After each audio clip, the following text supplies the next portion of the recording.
everyone. Welcome back to Light in the Rain podcast. We are your hosts, Dominique. And Brady. Our podcast allows us to have real, raw, open, honest conversations about hope, grief, loss, faith, the difficult seasons, hard seasons, trusting in God, letting God be your light at the end of the tunnel, etc. etc., etc. And today, I guess this episode that you are listening to, episode number 7? Lucky number 7. It might be a little hard to listen to. Bear with us. What was I say? Like viewer discretion advised. Because this episode, we just want to share the full story of our son Koleson passing. He passed away January 3rd, 2026, at 4 years, 4 months, 3 days. Mm-hmm. Almost. He almost was the 444. But we still go off that. Yeah. 451.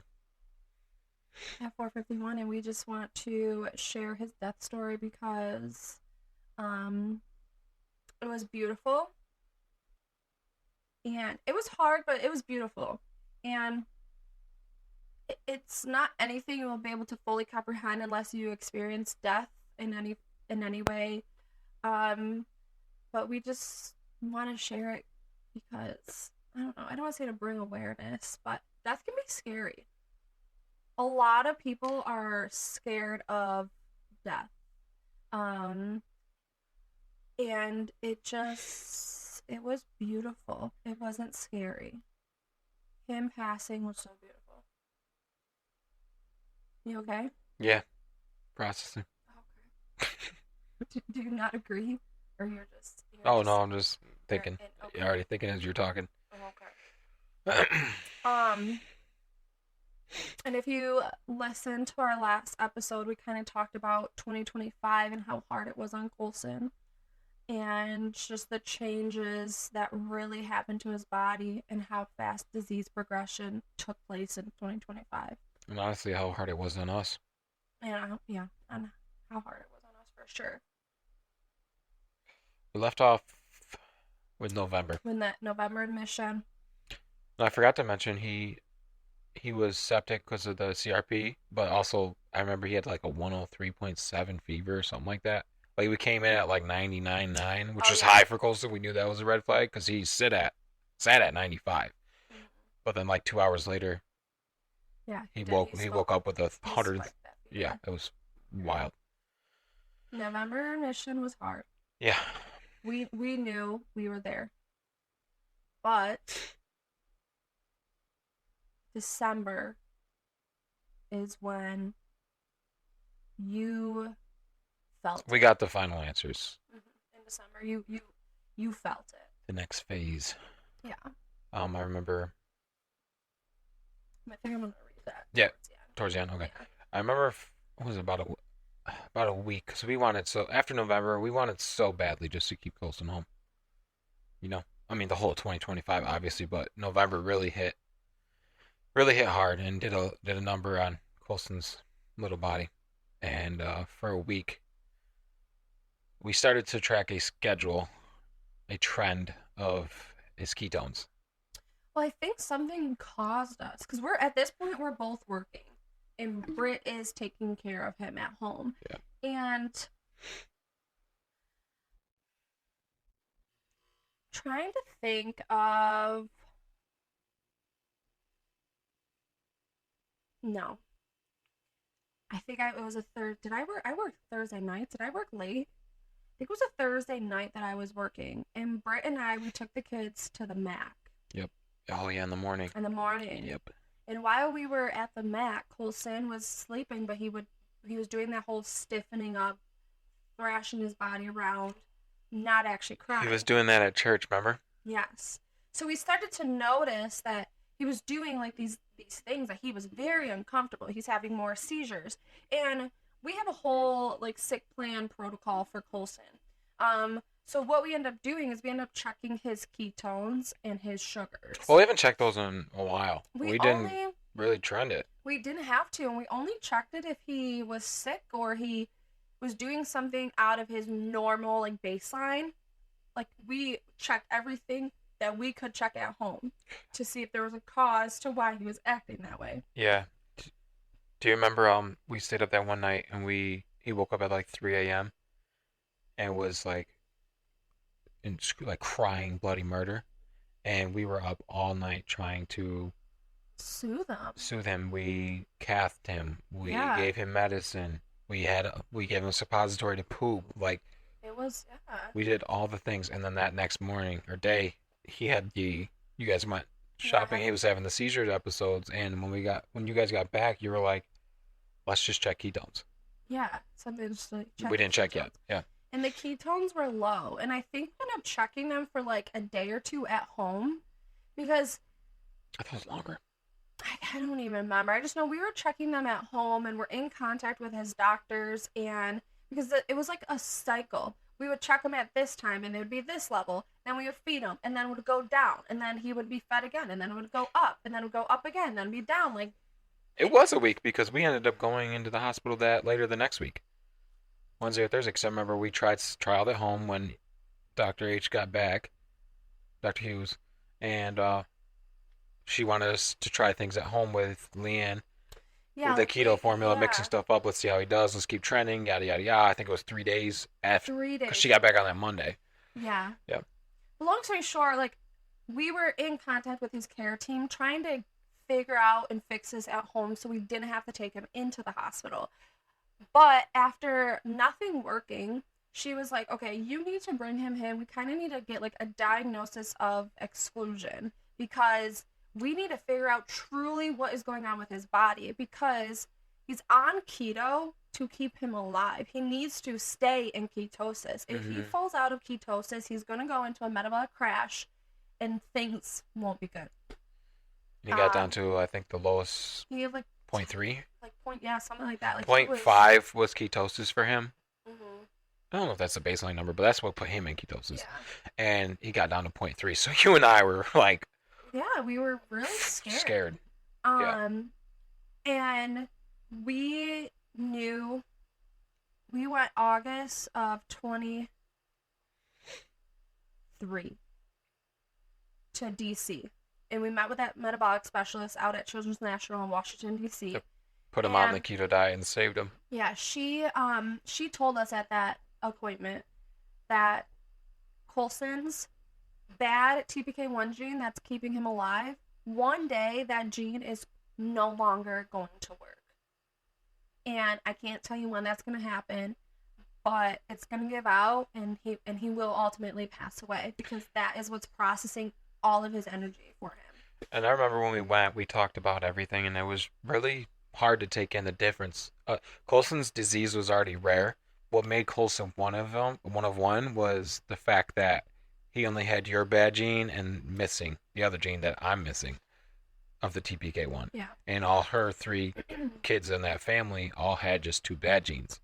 So it was just different. And the growth of his brain, it was just so much smaller compared to those kids. Yeah. It definitely was like, whoa. So everything that she said always just stayed in the back of our minds.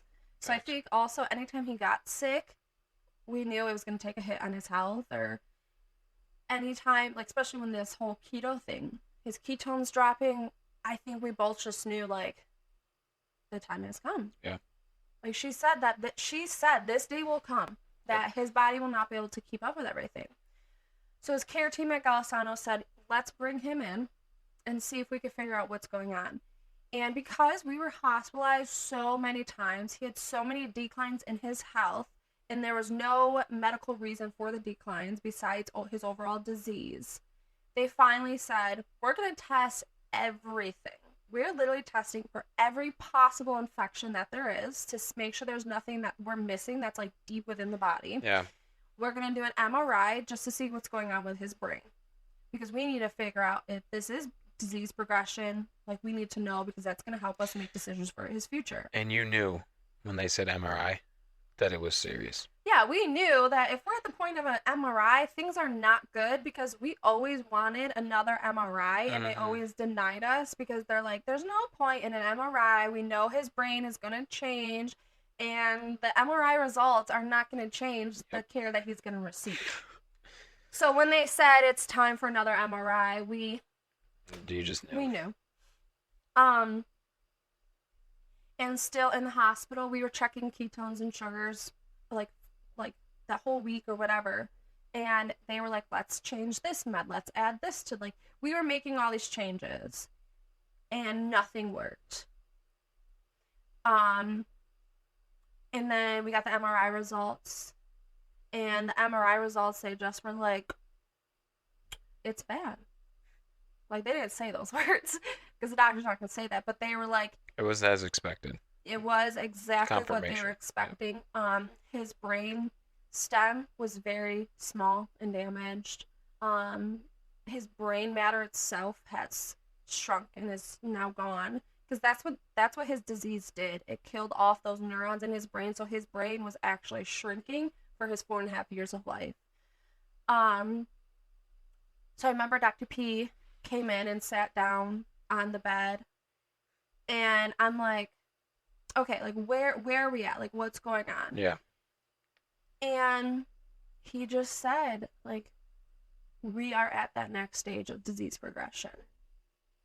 He never said, like, I think Koleson's at end of life, because I think doctors have to be careful when they say that. Yeah, and it was too hard to know with him. And it is. It's like, I think doctors have to be careful depending on the situation. Like, it's not like cancer where they could, like, fully monitor it and be like, yes, you have 2 months to live. Right. Like, Koleson's disease was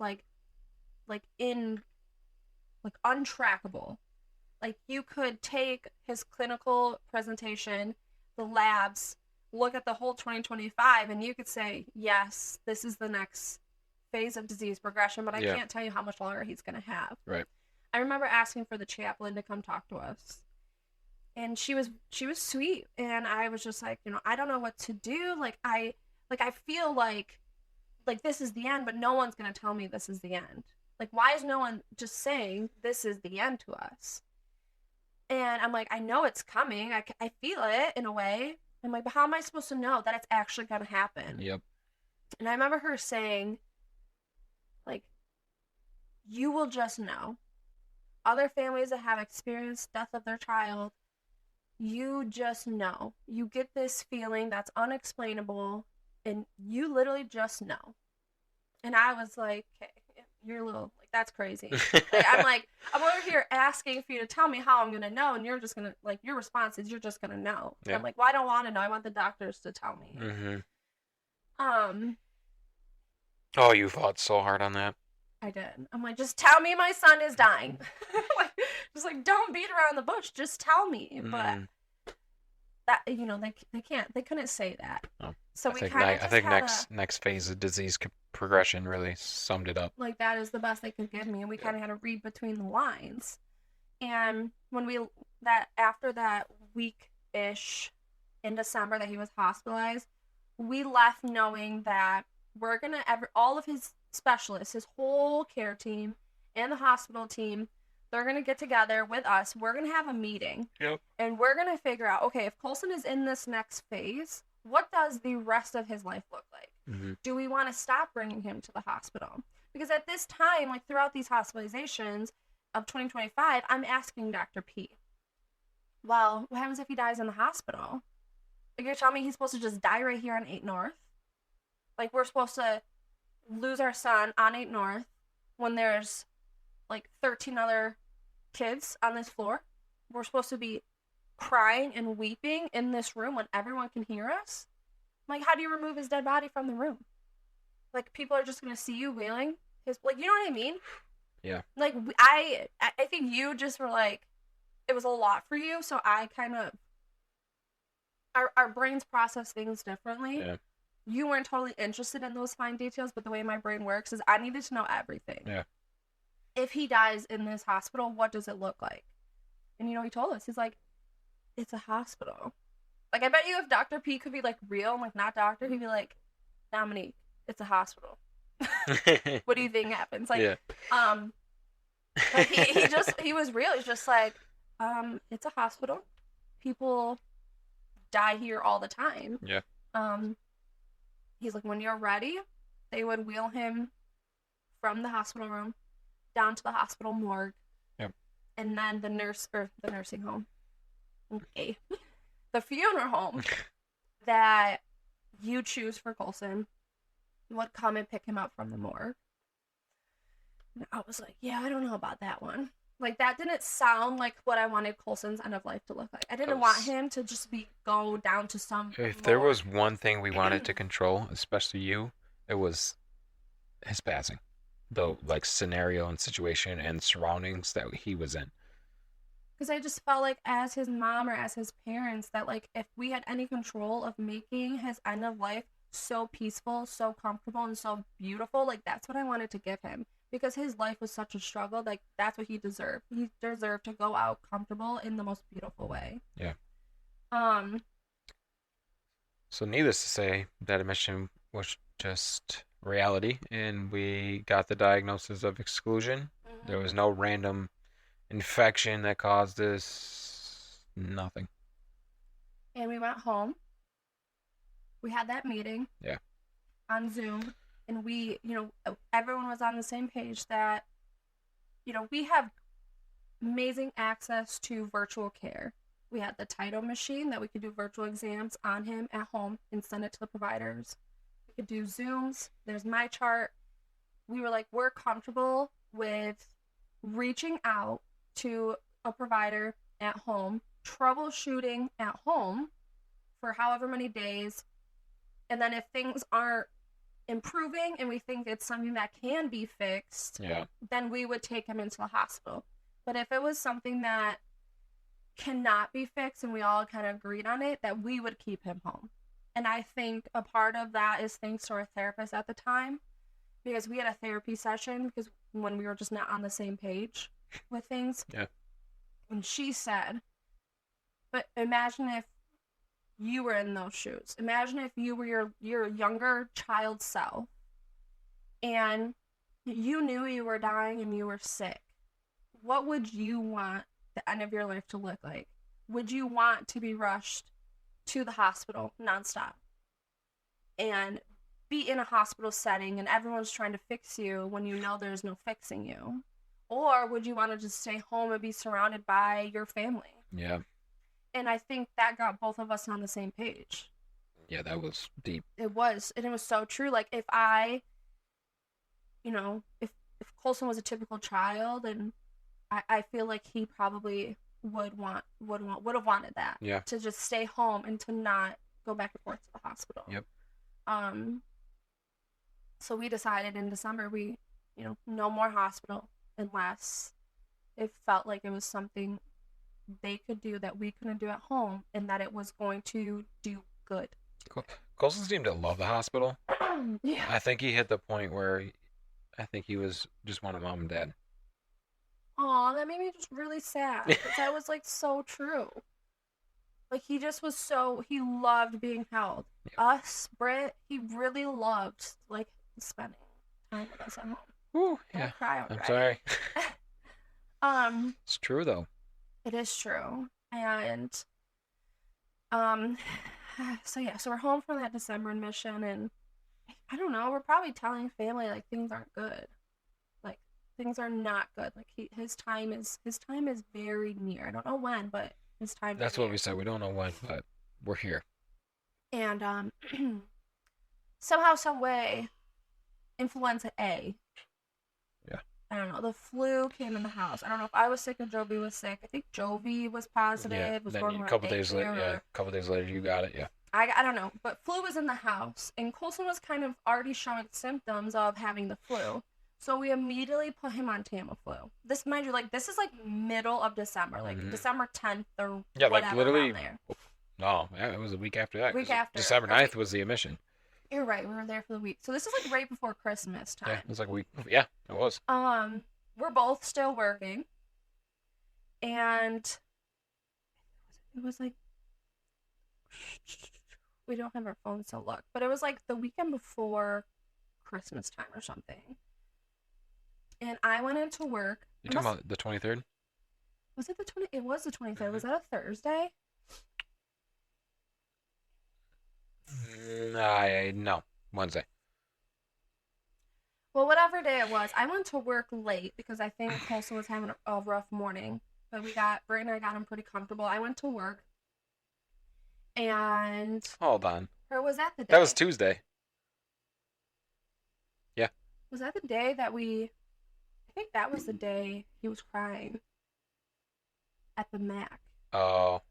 Because then we got him comfortable enough at home, and then I went to work, and then within an hour of being home or being at work, Britt called me, and That's right. I could hear him in the background. That's right. Yeah, she called me too. Yes. Oh my gosh, yes. We could hear Koleson in the background just crying. He was in so much pain. He was in so much discomfort. And I'm so thankful that she called us. Because, like you said, he wanted his mom and dad for sure. Because when we got home, we were able to get him comfortable. Yep. But whatever was going on at that time, it just started the true decline of his, I don't know, of his way to death. I don't know. End of life. Yeah. End of life. But I don't know where it was. We'd have to, if we need to look back at dates, like we could. But maybe it was before he cried that day. Because he was on the couch, laughing, having a grand old time. He's laughing. He's yelling. He's so happy. And we recorded it and we posted on his Facebook page, Koleson's Fight. And I remember both of us knew this wasn't good. I'm like, him acting like this, it's always calm before a storm. Every time. Koleson gave that to us almost every time. Yep. If he was happy, having a good time, laughing, we knew he was going to get sick. Something was coming after that. And it's coming soon. Yep. So we posted on Facebook. We said, I think this is calm before a storm, but in the meantime, we're just going to enjoy this. And we were unfortunately right. Yeah. Because I feel like it's kind of a blur, but things happen so fast. He immediately was having trouble breathing. His oxygen declined. He needed oxygen 24/7. He was literally turning like blue, purple, not breathing. Yep. I remember we had to rush and put him on BiPAP. On BiPAP because oxygen was not bringing his oxygen level up. We rushed into his room, had to put on BiPAP to get him to breathe. We ended up going to that daycare Christmas party. And this is where things were really complicated when you have a medically complex child and a typical child. Because Jovi still deserved to live her life and to experience things and to have mom and dad's attention. Yeah. And Britt planned already. We already had Britt scheduled to work that night so we could go to this daycare party. Yep. And it was hard to leave Koleson, and something in me, I just knew. I don't know how to explain it. I don't know if it's a mother instinct or what, but I knew this was not good, that he was sick again and all this was happening. I on the drive there, you lost it. I lost it. I cried all the way to Albion because I just knew that this was not good. And I remember I cried all the way to Albion. And then I remember I get into the party and I'm crying and I'm just like, Koleson's sick. This is not good. I don't think our family fully understood what was happening. I'm not crying because Koleson's sick and he's going to get over it. I'm crying because Koleson's sick and he is going to die. Mm-hmm. I think it was so hard for so many family members to fully understand that if Koleson was sick, it wasn't like a typical kid being sick. Every time he was sick, it took from his chance of being able to get over that illness. It declined his health every time he was sick. And you slowly start, he'd get back to his new normal. It kept being a new normal. Yeah.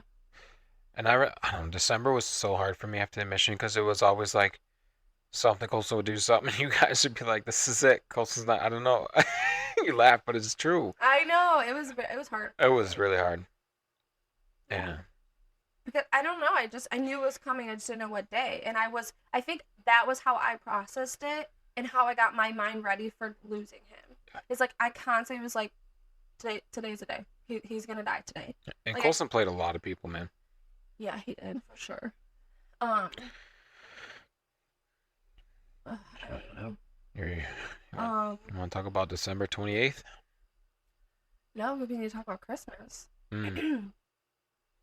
Your family came over Christmas Eve, and Oh, that morning, Britt and the girls came over. yeah, the morning. And mind you, at this point, we also somewhere in there we had palliative care come in just to do one like kind of like a last checkup. And Coulson, mind you, at this point in December, Coulson's sleeping. He's sleeping almost all day. Um, our Yeah, goal is an hour or 2 hours of wake time, and that was like it. he rarely was awake. Yeah.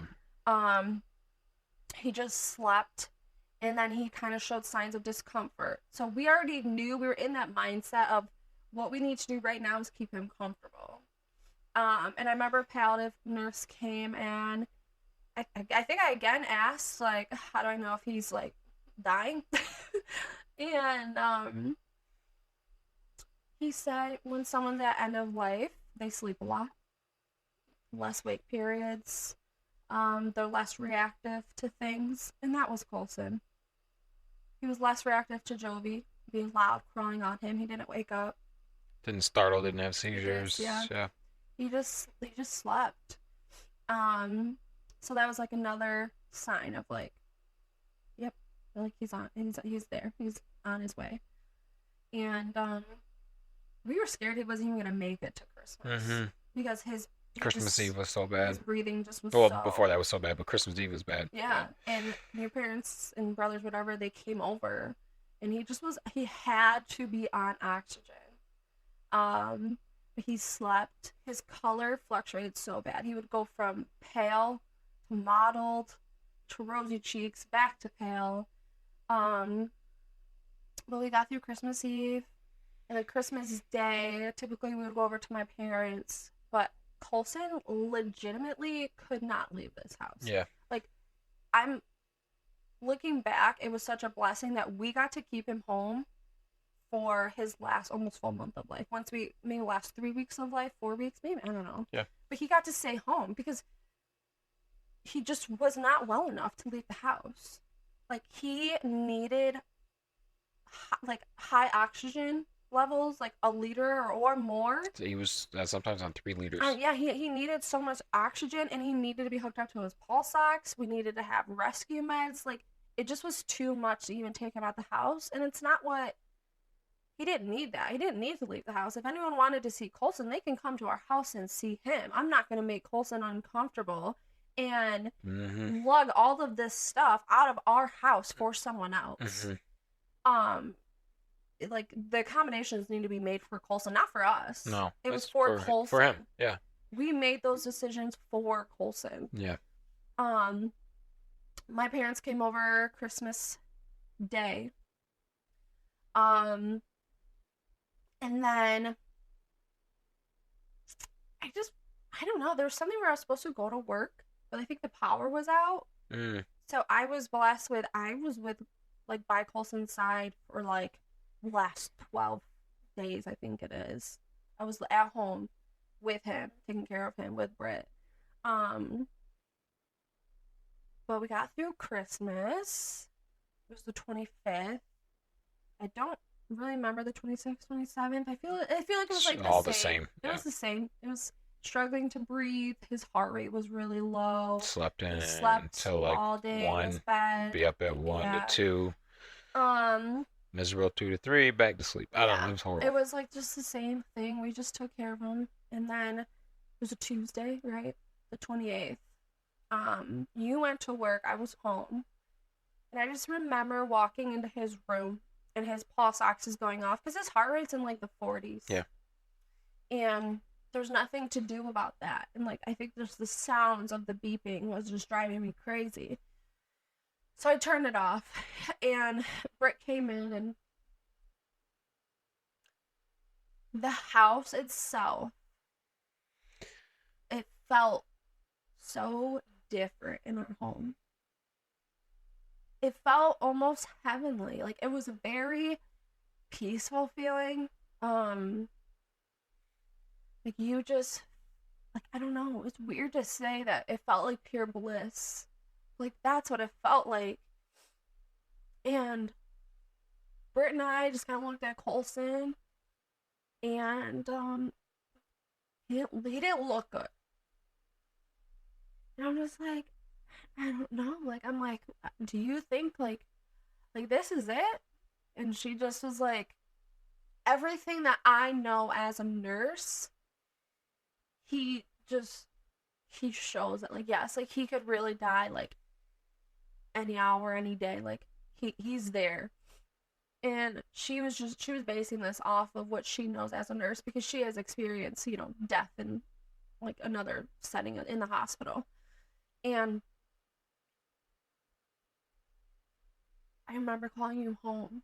Or calling, I don't even know. I just remember like calling you home. I'm like, look, like Cole's not doing well. Like, you probably should come home. I think things are bad. I don't even remember. Like, you have to tell your point, but I just remember I'm like, you need to come home. It was like 10 o'clock. You called, and you're like, things are different this time. This might be it, and this time for real. Like, you need to come home. And I'm just like, I'm busy at work. I have no idea. My morning with him was a typical 5 a.m. morning, getting him his normal stuff and going to work. I didn't get to wake up with that feeling that you woke up with. And I was telling you, I was like, what are you talking about? Like, what do you mean this? Like, what's going on? I was like, I'll be on lunch in an hour. Let me just come home for lunch. And I remember coming home on lunch, and you just knew that like a shift was happening, but I didn't know how. I didn't get that feeling yet. So I was like, you know what? Let me just finish this day out, and I'm off the rest of the week anyways. He's been doing this for weeks. Like, let's just another day. When I went back to work after lunch, my boss decided that day that everybody could go home early at 2. And this is how God works. Like, when I got home at 2, I got to feel what you were feeling. And, whew, and you knew that we needed to be home, and it was his time. It's crazy. Yeah. And I feel like I say that a lot. And but I don't know how it happened, but we reached out to Dr. Diamond. Yeah. And we were like, things are different. We truly think Koleson is very uncomfortable, and we think he's not, like, he is actively dying. Like, we think it's his time. And we kind of came up with a game plan, and we asked for morphine, because our biggest thing was keeping him comfortable, and we needed to have morphine in the house. And let me tell you what, getting the morphine was crazy. I don't even know why it was a struggle to get morphine. It was a nightmare. I think. Well, Tops didn't have it in Medina. And then battling with Strong to get it was a nightmare, because they didn't know if they had it. They had to check this, check that. Yeah, it just. How could we get it tonight? Yes, like, we needed it right away, and then it was like, Strong outpatient can do, and we're like, well, who's going to Rochester? Yeah, and, like, I don't want to leave him. You definitely not leaving him. Like, what do we do? Maybe it wasn't even that day. Maybe it was. It was that night, because my mom went and got it. We couldn't. We would not. Your mom and Braxton came that night. Yep. Yes, because we needed it. And then because we got a very small. They had a very small dose that was ordered. I don't know if it was that night, because I thought then your dad and everyone came. That was like a couple days later. Was it really? Mm-hmm. Oh my gosh. All right, we're not doing a timeline here, because it's just such a blur. Or the next day. I don't even know. Yeah, it is such. Yeah, it's our such timeline's a blur, because we got to be by Colson's side 24/7. That we don't even know what a lot of days were. Like, we didn't even know the days, the time, because we were living off of energy drinks for his last days of week, whatever, of life. We were up 24/7. We rarely slept because we just wanted to be awake and watch him in case anything happened. I just remembered before we continue, I took that 6 weeks off. I went back to work the 8th, worked that day, and we were hospitalized the 9th, that Friday. I believe it was that Friday. Yeah, I had to have been because I went back to work for a day and I had to take PFL. It just was Nuts. crazy. Yeah. Um, I don't know why I just thought of that, but.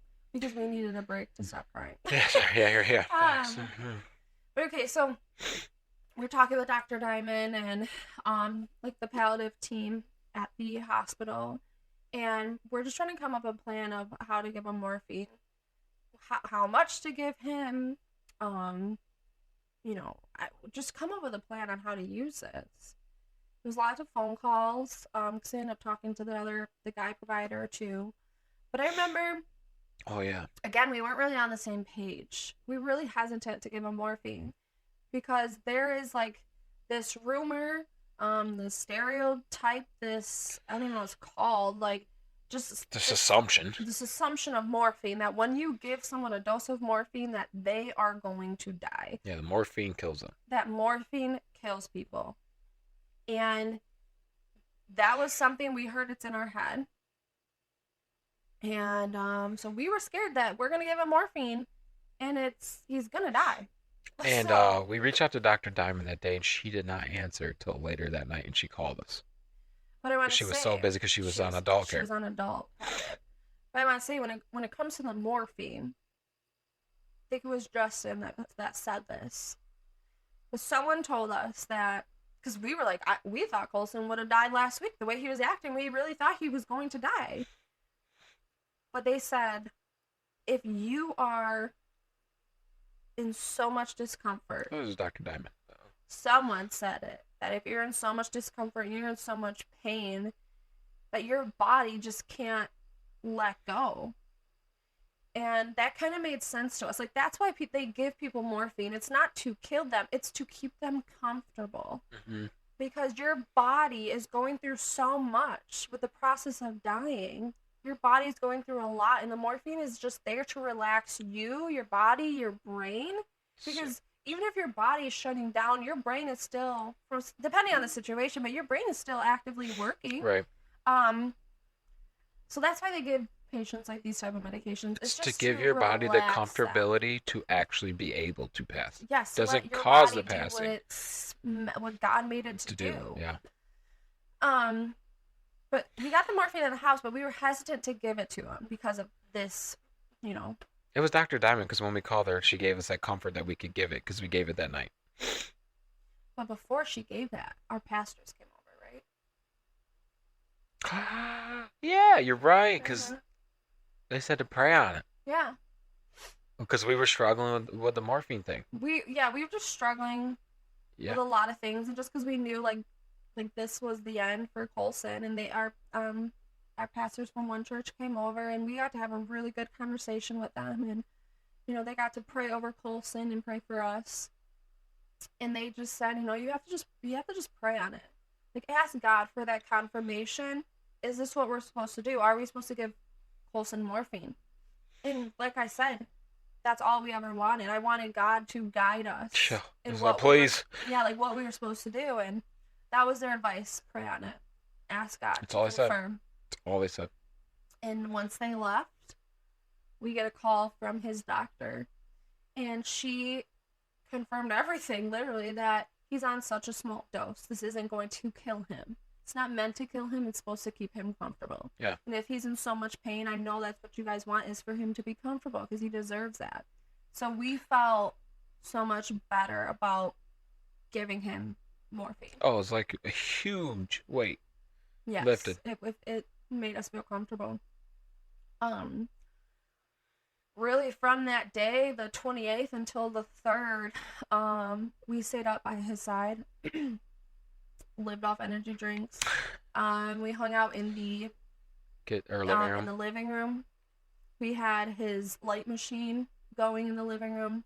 We watched Moana and Kanto on repeat. His favorite movies.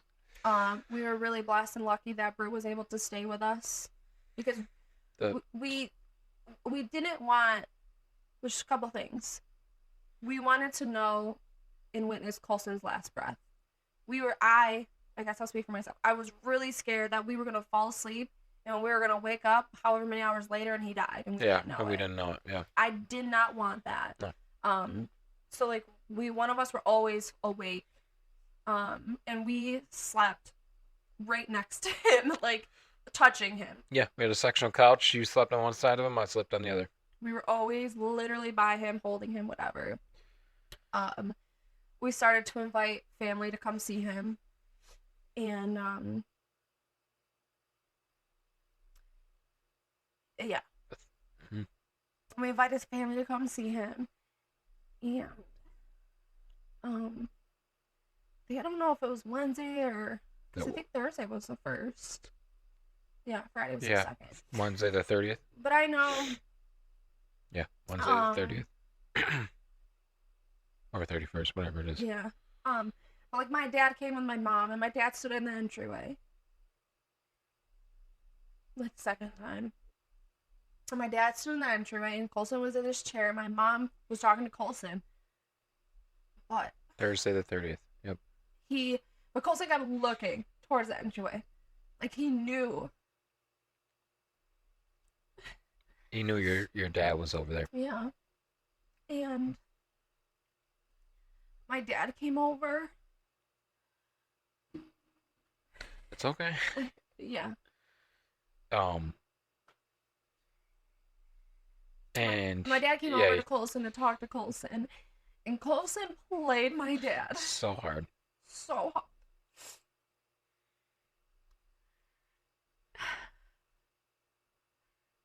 He was like smiling, making his little sounds, interacting with my dad, and it was good to see.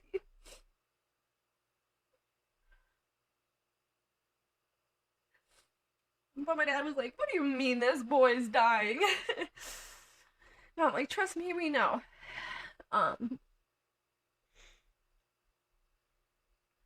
But that's how Koleson was.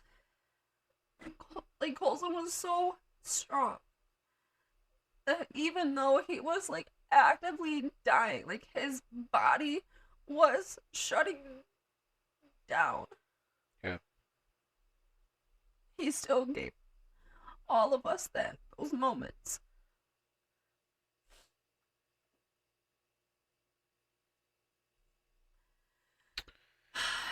I could tell this story so much. Like, I could tell this story. I've told this story so many times.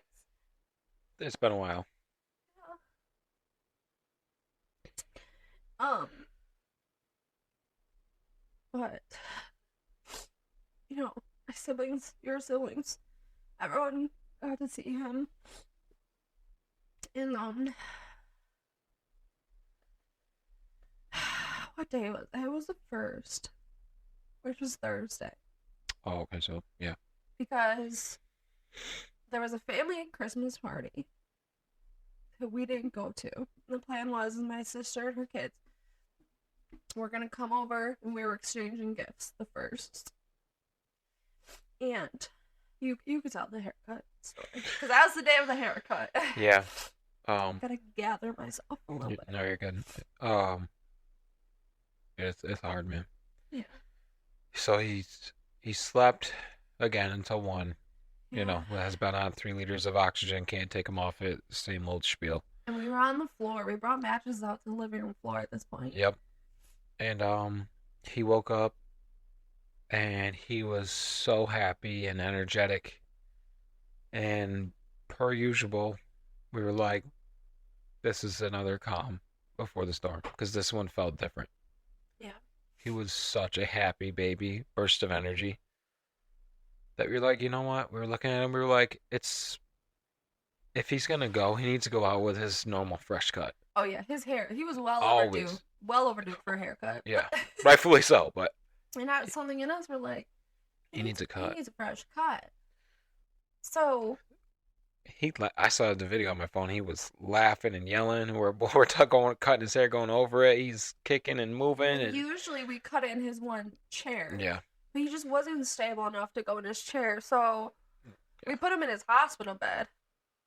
It was a little rough, but we did it. But Mind you, he ended up getting the best cut he's had. yeah, like we cut his hair in bed. Perfect. We had worship music playing on the TV. Just the vibe was there. We were just vibing with Yep. him. And after that, we took him off oxygen to try to give him a bath. It's not funny, but we were like, I don't even know why. We were like, wanted to take him off the oxygen. I don't know if it was for his, maybe it was for the bath. Yeah, we had to give him a bath. Yeah. Yeah. Yep. And that lasted a whole 2 seconds. It was so scary. He He was coughing and choking. Like, turned blue he could instantly. not breathe. As soon as we removed the oxygen from his nose, he could not breathe. Yep. So Quickly put that back on. and we were like, oh my gosh, like that was so scary. Like he cannot go without oxygen. So we get him in his bath chair when he's getting a bath with oxygen on. Mm-hmm. And he got his bath and we got him all dressed. Yeah. We put him back in his bed and I think we fed him. It was like we fed him at 4:00, but he closed his eyes and he was uncomfortable that night because when they all arrived at the house, he was uncomfortable. He was crying. We gave him his meds and we did Christmas with my sister and her kids and exchanged gifts. But I don't know what happened that night. If he stayed in his bed or we brought him out. After everybody left, we brought him out. We brought him out because then that takes us into Friday. Yeah. And it's like 5:30 in the morning, and Britt had to leave. She had things that she had to get done. We called her that night. We asked to come back because we just knew he was not good. And she was like, I can come back, but I have to leave Friday morning because she had things that she had to get done. So it's like 5:30 in the morning on Friday the 2nd. And I remember you're like, I don't want to be alone. Like, maybe we should like call my mom or someone. I'm like, well, we're calling mom. Like, we get to call both moms. It just seems fair. And we both agreed that we just did not want to be alone if Koleson passed. But we ended up calling your mom. I think I called her. Mm-hmm. And I was like, hey, I don't know what you have going on, but like, Brady wants you here. Can you come? She was like, yes. She got ready. She came out. I think my mom and dad, I think they had Jovi, but when I called my mom, she had to like wait until dad got home. I think it was like plowing or something. Yeah. And I think she ended up calling Wes and Emma over, and now my mom's at the house. So we had both of our moms at the house that Friday. Britt ended up coming back, and it was nice to have them there because we got to we hung out in the living room. The sun was shining that day. We have a big window in our living room, and the sun was hot because our living room got hot. Yeah. The sun was just so bright beaming into the house. And it's in his little Buffalo Bills jammies. Yes. Koleson was really uncomfortable. He cried. He was so distended. He was retaining fluid so bad. He was swollen. It was worse than November. So bad that we ended up calling the doctor, and we decided that Friday that we had to stop feeding him. Mm-hmm. So we cathed him. Yes, because we cathed him, and when we cathed him, there was nothing that came out. Still remember, it was just like sediment, the smallest bit, and then nothing. There was nothing.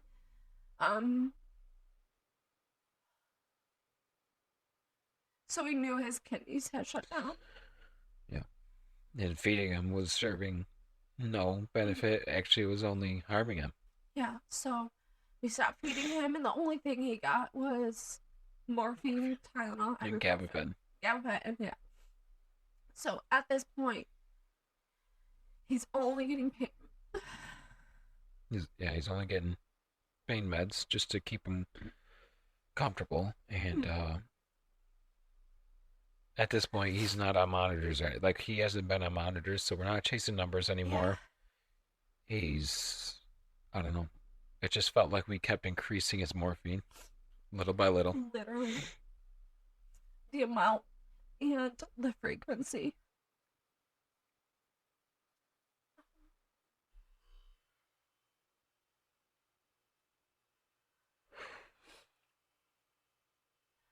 Huh. But then when this happened, we were all crying and things felt really heavy.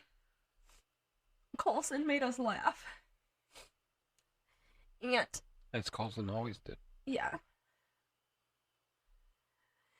So I'm holding him on the couch, and he's kind of making this sound of like just being uncomfortable. So I was like, I'm gonna pick him up and I'm gonna take him to the window. Let him feel the sun for possibly one last time. But as soon as I stand up with him, yeah, Koleson just poops everywhere. I mean, just liquid crap everywhere. And everyone is just looking at me laughing because I could just hear it. I can't see it, but I just hear it splattering, hitting the floor. And everyone's not laughing. The floor, the rug. The rug. And everyone is laughing, and I'm kind of laughing, and I'm like, because I'm not surprised. Like, that was Koleson. Blowouts to the max. And I'm like, it's all over me, isn't it? So, sure enough, we had to get rid of the rug. We had to just roll the rug up and take it outside. It was so bad that it wasn't even worth saving. No. I had to change my clothes. We had to clean up Koleson. Change his clothes. And he ended up just being in a diaper, I think, after that. Yeah. But it just made us all laugh, and it lightened the mood a little bit. And we got to take him to the window, and then we sat back down, and he just wanted to feel the sun on his skin. Yeah. But really, I think that Friday is when that palliative nurse came out. Yeah. And mind you, his color, his color was fading. He was cold. He was cold, but not like cold. No, like, but he was cold. Cold. He was pale. He never opened his eyes. He was really still bloated. His breathing was different. So palliative came out to see where we at in the process. Yes, to see where we were at in the process. Yeah. It just really, his last breath could be any minute. And I remember his breath smelled different. Oh, yeah, you swore on that. His breath smelled like chlorine. So when she came, she listened to him. His heart was still going, but it was faint. And I asked her about, I was like, his breath smells weird. He was like, so weird. But like, we loved his like stinky breath is what we call it. His breath just had a smell to it. That it smelled, but it was weird. Like that, it was just Koleson's smell. Yeah, we loved it. So it was really sad that his breath smelled so different, and it would just smell like chlorine and chemicals. It was weird. And I asked her about it, and she just was like he's dying. That is a typical part of the process. The process of dying. So that was a normal smell. The burst of energy, the needing all the oxygen, the skin color change, the organs shutting down, not feeding, the increase in pain meds, the breath change, everything. So She lived about 30, 40 minutes away, so she's like, I'm gonna hang out in Medina. Um, in case he passes, I'll be local. Because the plan is that because Coulson had a DNI DNR, he had palliative care. We did not have to call 911 when he passed away. We didn't need an ambulance. We didn't need a coroner. We didn't need any of this stuff to come to our house when he passed away. We just needed that palliative nurse to come. Well, um, he didn't pass away, and it was like later in the night, and she was like, I'm gonna go back home, but you could call me when he passes. You guys can call me, and I'll come out. Because even though Coulson's nurse was here, she's not a palliative nurse, so she legally cannot pronounce him dead. That's why we would call that nurse. She's a palliative nurse, and she's in that palliative program, so there's a whole thing that she does to legally pronounce him everything. So, the day carried on, and we just, we would watch TV. Sometimes we had nothing because it just was so, heavy that we just would try to sleep, but then we couldn't sleep, we couldn't eat. We kind of just hung out and just waited. And then, there is this thing called the death rattle. And unfortunately, that's legit. Unfortunately, Coulson had that. It's where when your body is shutting down, all those secretions build up in the back of your throat. So through their breath, it just is like this rattle, raspy sounding. It's every breath. And it was just every breath. And like as Coulson got closer, his breathing worsened. Mm-hmm. Like he would take a breath, and then he wouldn't have a breath for like however many seconds. Like right. It just, the space in between each breath got longer and longer and longer. And I remember at one point, because he just was so, like he was mentally, I think his brain, like he was mentally gone first. Yeah. Like he closed his eyes that Thursday night, and on the first, and they never opened again. But he was just pure dead weight. He was floppy. We had to put him on his cot, and no one really held him after that because it was just so hard to maneuver him. And that we wanted him to be comfortable. So I ended up going on the cot. We're laying next to him. I remember I had freaked out. I was like, I need to sleep. Like I was like, I don't know like what to do. Like the sound of him breathing was driving me crazy because it was so hard to listen to, but also like I'm running on no sleep for that week. Yeah. Like just running on no sleep. Literally. 3 days of no sleep. Yes, literally. So since there's like 5 of us, we're all kind of like taking turns napping. And we got to the we won't talk about, the whole mishap that happened that Friday night. We're gonna skip over that. I mean, we don't need to talk about that drama. But after this situation happened, I pulled Coulson's cot to the side of the couch, and I laid on the couch here, and I held his hand. Yeah. And you slept on the couch. Right on. Yeah, right by you. Yep. Yeah. Britt was napping. I think both of our moms were kind of up, and my mom's doing laundry for us, and we're really just waiting for Coulson to pass. And then, am I missing anything before I move on? I don't think so.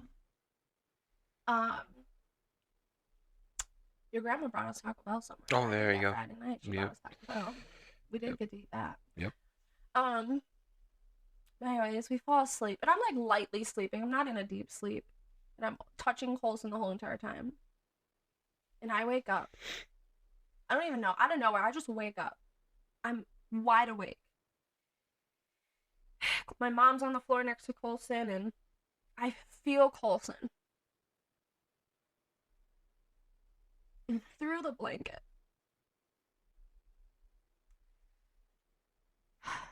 he's freezing. And I remember my mom woke up and was like, what's going on? And I'm like, I don't know. I'm like, you said it, he feels like he's gone. Yeah. And I could like But hit he's still, you. yeah. But he's still breathing. But he's still breathing.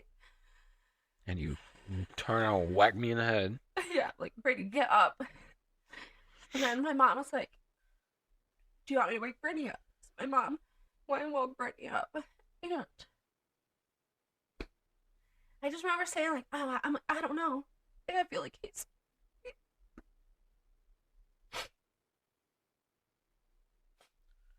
I'm like, I feel like he's already gone. And he was so cold. He was like gray in color. And I'm like, I don't know, something's keeping him alive. And I was like, Britt listened to him. And she was like, his heart was still going, but it was so faint. And she was like, one of these breaths are going to be his last. And the breaths were so far in between. She was like, one of these will be his last. And I was like, let's turn down his oxygen. So I'm like, I just felt it. I was like, he's ready. Like, I don't know. So we turned down his oxygen. And we're kind of just sitting there talking, and all of a sudden he takes a breath, but then you hear nothing. No movement. No sound after that. So I think I just was like, oh shit, was that it? Like, I think it, like, you're just like, and like, you're just like, wait, like, was that it? So we all were like, I think that was it. So Bert gets down, and she sets her timer for a minute. And she's listening to him. And we're at this point, like, no one's crying. We're all just, like, waiting. And she goes, he's gone. Yeah. And we just cried. And, I just remember crying. And I'm just like, I'm sad, but I'm so proud of you, Koleson. I'm so proud to be your mom. And it just was so beautiful. And I remember, I'm like, I don't know why, but something in me, I wanted to listen for myself. So I put on the stethoscope and I listened to him. And just the pure silence within his body, it brought me peace, because when you would listen to Koleson before, his lung sounds, like, you just could hear the rattling, but you just could hear just how hard his breathing was, how hard it was for him to breathe. And I did it, and I look back and I'm like, why would I do that? But I don't know, I just did it, and it brought me peace listening to him. Yeah. Or listening to nothing in him. But I remember we kind of just sat there, and before he passed, like, we kind of had the plan of, like, we want to call everyone right away. We're not gonna be able to just sit with his dead body. Like, we're not gonna be able to look at him. So Britt called the nurse, let her know that 4:51 he passed. She's on her way to legally pronounce him. And I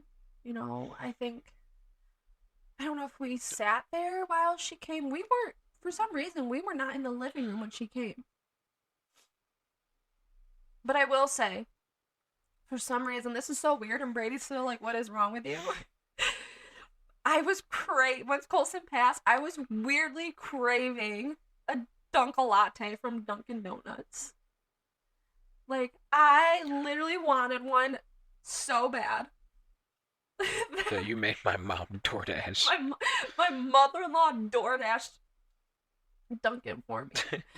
Um, and I totally felt so bad for the dasher because it was one early in the morning, but two, like we hear someone walking up the ramp and like someone, I think my mom or someone ran to the door because I'm like, this is so awkward. You have all of us just sitting around a little child's like dead body. Like Colson is just dead in the room. Mm-hmm. We're door dashing. Oh my gosh. And we had the door open because we had the screen window open.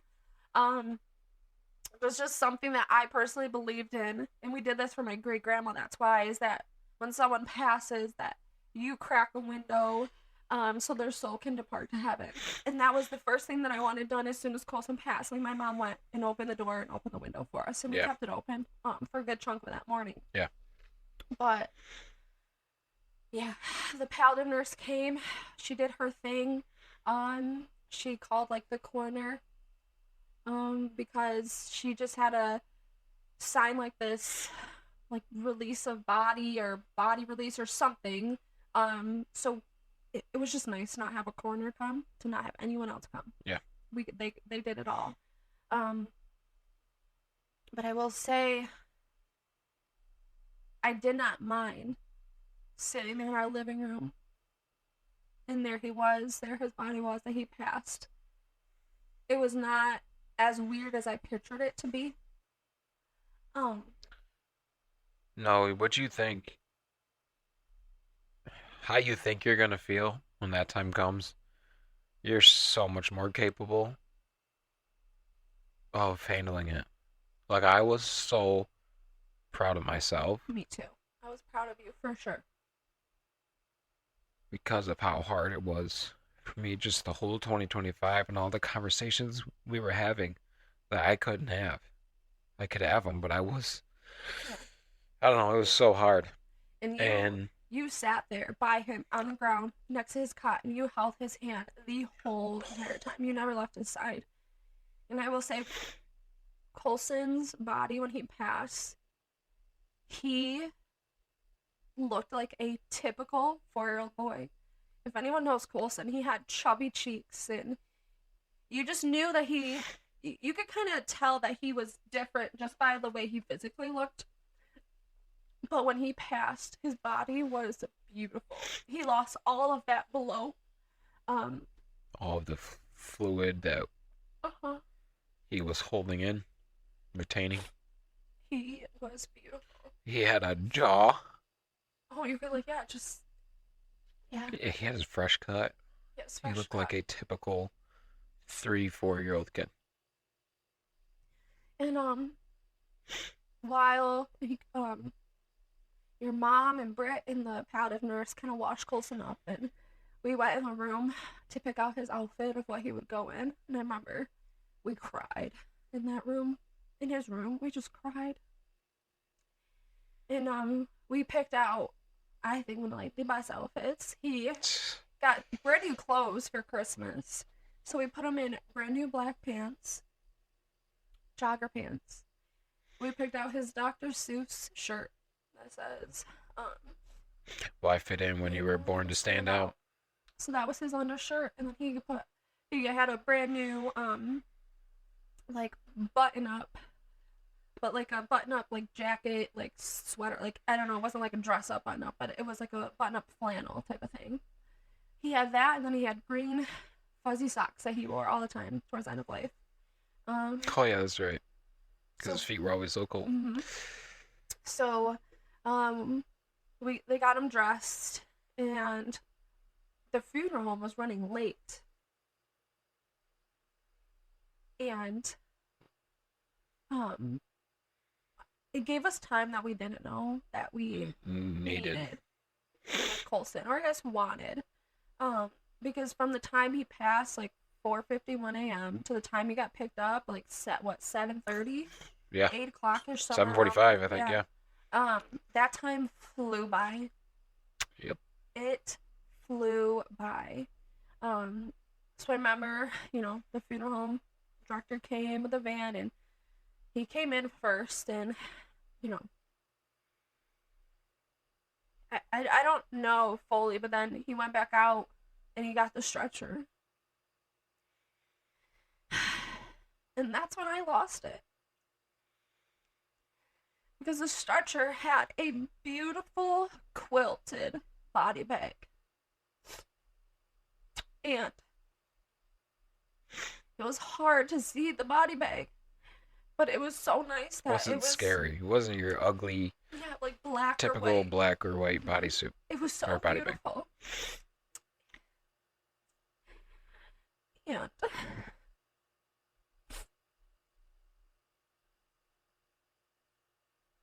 it was time for him to go on the stretcher. And I leaned over him and I hugged him and I kissed him. And I just said, like, I love you so much, Coulson. I just and didn't want to let him go. But I knew he had to, and I knew Coulson wasn't actually in there. And then, you prayed for God to give you the strength to carry Coulson over to the stretcher. And you picked him up and you walked him over to the stretcher and you put him on the stretcher, and we're all crying. You lost it, I lost it, and we're all crying.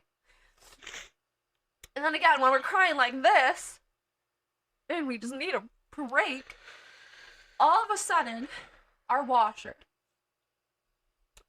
starts banging around. You and I start laughing because we know exactly what it is. Everyone else is like, what the, is it thundering out? Like, what is going on? Yeah, literally. And we're like, oh my gosh, like that's our washing machine. Like, so for a split moment, we stopped crying. Yeah, when I sat him down, I lost it. Mm-hmm. So I walked away. After that, I walked away. Because I could not see him get zipped up in the body bag. So I went to his room. I sat on his bed and I held his bear. And I looked out the window to the backyard. And I just cried. And then you came in. Yeah. And then we eventually went back out to the living room and everyone was still there. Our moms, the paladin nurse, and Britt, and we all Our moms got to push him outside. We got to talk, and we found out that our moms got to push the stretcher and help load him into the van. And we kind of just sat there talking, and we got to talk about the washing machine. My mom was like, what the heck? She's like, I did laundry all night. This is like my third load of laundry. And your washer never did that in the middle of the night. And then she goes, oh my gosh. She's like, Coulson's clothes are in the washing machine right now. She did our laundry the first 2 loads. She did our laundry the first 2 loads. Coulson's laundry was in the washer. And as we're all crying, bawling our eyes out because he's on the stretcher, has to get zipped up into this body bag, our washing machine makes that loud, obnoxious sound, and we all stop crying and are like, what the heck is that? And that's Coulson. That was Coulson. To the T. Yep. The pooping.